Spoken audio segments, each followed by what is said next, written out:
Bu Nurağa'dan habarın var mı sen? Baydak'da da ayağının aslına da adına basılap koğuşun süpürüp adet öğrendin. Ben düşündüreyim size şunu yani. Vatandaşlar, hükümet başka, baydak başka. Düşünüyorlar mı? Türkmenistan devleti kurulan vakti bu baydak bardı. Bu hükümet bilen baydağın hiç kanakan bağlanışı yok.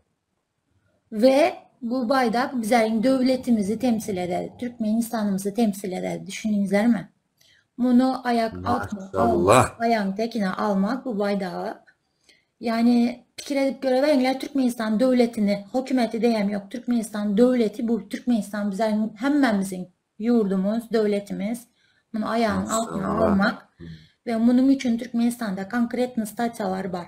Türkmenistan'ın milli nişanası, Türkmenistan'ın bayrağı ve kim nerede kanaka hareket edoturan bilinmən ama ben buna kanzatları hiç kaçan pazirret etmedim. Hem şeye maydip geldim.